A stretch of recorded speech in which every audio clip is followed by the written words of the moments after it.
So here's 3 exercises to help you work on power in your golf swing.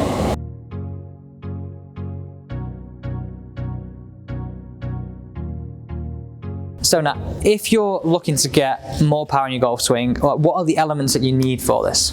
Yeah, so the key elements really are strength and speed, and that essentially creates power for you to then utilise that power within the golf swing, create a bit more club head speed, and hopefully hit the ball a little bit further. Because people probably watching this now going, you know what, I'm beyond that, I don't need that. But I think what we're going to show right now is 2 exercises that anybody of any age and flexibility can do to their degree to help them improve their golf game. Yeah, that's it. It's just about keeping it simple, starting to get yourself a little bit more dynamic. If you're trying to hit the ball further, you've got to try and do something differently. You've got to try and move a little bit faster somehow. So what we're going to demonstrate now is just a couple of movements that you can have a go at home, which gets you moving a little bit more dynamically at a little bit of a faster pace.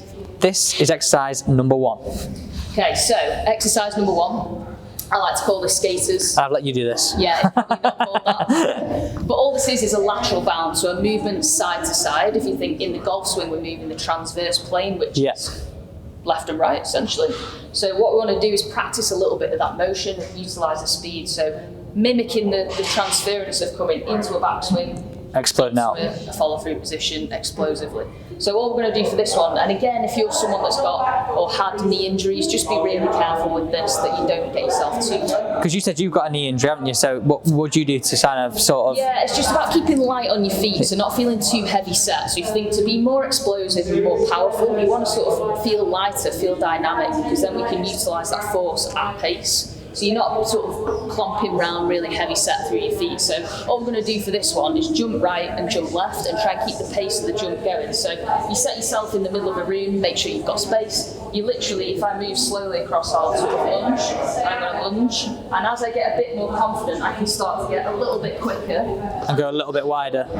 And a little bit wider. And all we're looking for is to minimise the amount of time you spend on the floor. So I'm not going to come like this.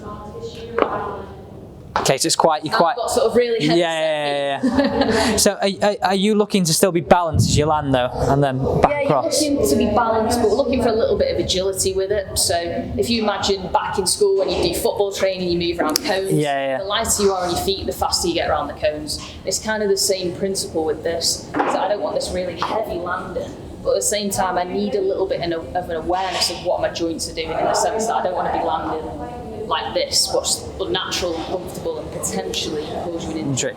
Now, if you're someone who was maybe a bit scared of these, what kind of sort of stuff could you do potentially? Yeah, so maybe just to have a go at something like this, what you can do to kind of regress it a little bit is bring this into a lunge and maybe a knee raise. So a movement like this where we could step to the side, we could push out of this movement and bring the knee up. Like that, so it sort of takes a little bit less strain off. Lose the element of jump slightly. But what you can do is start to put some force through the floor, so we can step, we can come out a bit quickly. So we still get a bit of power and a bit of speed. Still get a bit of bang for your buck on a similar exercise. Exactly, yeah. So I would probably, would you suggest somebody that would, if you're not got the confidence to do the skis, what we're going to call it, or slides, skaters, that thing, start off on the second exercise that you suggested and then build yourself up to that one? Yeah, exactly right. You can always start on that lateral lunge and just get the motion, get the technique, and then go, you know what, I think I've got that, I'll have a go at the full speed version. Perfect. Right, it's now my time to have a go at this. This is exercise number 2, and you're going to need a band now, right? You're going to need a band for this one. And the next one as well. So these are Amazon, eBay, £6-7. Decathlon, £6. Now, you know I use these... It's Christmas, right? Yes, make this your treat to your golf swing this Christmas. You heard it here first. But you know, guys, if you watch the channel and you watch all the golf exercises that are actually for your golf swing, not necessarily just the fitness aspects, we use this band all the time. So it's definitely worthwhile getting one. So now, what we're doing with this, we're still talking explosive, we're still talking power, we're still talking increasing people's distance. Yes, this is a great exercise to help people get through their left side a little bit more, or obviously left-handed, your right side a little bit more. What we see a lot in the golf swing is people hanging back and not getting all of their force and power into impact and through into that lead leg as they come into the downswing. So what you're going to do, Alex, is you're going to stand on the band through your... Just like that? Yeah, which will be your left leg because you're right-footed. So left-handed. Right-handed. I'm right-footed as well. Footballer. And if you're left-handed, just do the opposite to this, yeah? Yeah, exactly right. The band's then going to come over the top of your shoulder. So the band sits through that lead side essentially. You can adopt normal golf posture, hands across the chest, and then all you're going to do is make a normal backswing and get you to sort of press through that band and extend up into the downswing with a little bit of pace. So you can feel the tension of the band, right? Yeah, definitely. One side, and then you're having to work hard to drive through that band and extend upwards into the downswing. In that downswing position, Alex, you can give it a little bit of speed. You know, you can be quite aggressive and sort of purposeful with the movement. So nice, easy backswing, drive in and get that balance. And would you try and stay balanced all the time when doing this? Yeah, exactly. And what you might find is if you're someone who moves laterally, you might find that the band starts to move off you a little bit. Yeah. So that's where the band's such a great feedback tool, because you can feel the sensation of it on your body the whole time. So for a right-hander, you're saying just do this on your left-hand side, but would you, like we always say in some of these exercises, that you should potentially do it on the opposite side as well? Would you recommend that? For this one, it's probably just going to be just keep it on that side only, okay. Because it's very rare that we're going to make a movement like that in our backswing. Yeah. We're not really going to make that movement. No, I just wondered, like, you know, because sometimes you recommend with it being kind of equal each side of the body. It. We normally would always say both sides, but for this one, it's a lead movement only, so you're just going to drive through that side. I like that. It's a nice drill.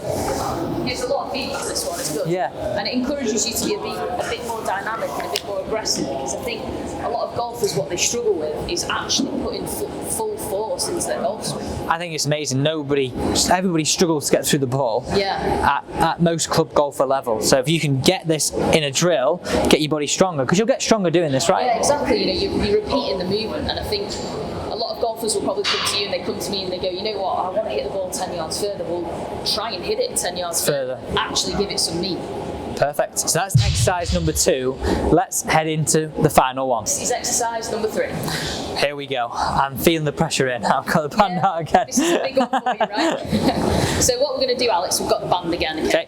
And this is more of a rotation drill. And we're going to use the band again as a little bit of feedback, but so you've got something to pull and actually create some force with. I like exercises like this, like the previous one we did, and I know what we're doing now. This is why I'm a bit, because you can actually feel like you can put a bit of something into it, which is like you do in the golf swing. Exactly. And if we were in the gym, I use the cable stack machine and put a little bit of weight on it and use a handle to make the same motion. But if we're at home, this is a nice, easy way to do it. Get your band. Get the bands out.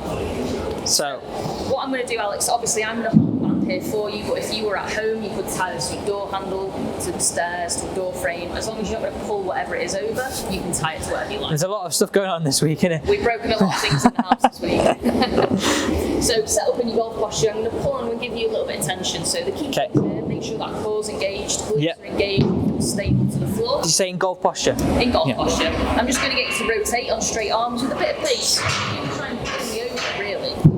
That's it. Nice and smooth. So fast with it.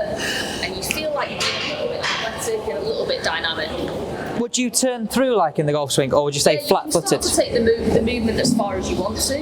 Obviously with the arms at that angle you can't quite get the whole way. But what we're doing here is we're engaging the ribcage, making you use the legs to drive the movement, and you can feel the core firing up with it. Definitely, I feel like I'm really working the ground. Yeah. Right? Like we said in previous videos, some of the things golfers really struggle with is just being more athletic. If you're trying to hit the ball further, you have to be a bit more athletic to do so. You know, really get your body firing towards the golf ball. And I think maybe now's a good time to point out that let's not injure ourselves. Yeah. We're not going crazy. We're not going full pricing just yet. But having an understanding of the fact that to achieve something different, you have to physically do something different. So how many reps and would you just vary the tension if it's too easy, too hard? Yeah, I think 10 reps is enough each side, and this is one that we can replicate left and right if you want to. So again, we would only use our lead side into the downswing, but this is a nice one to do because it's ribcage dominant to do both left and right. If you're finding it too easy, make more tensions and step away from your door or get your friends to pull the ball. And if you're finding it too difficult, go in reverse, slacken it off slightly.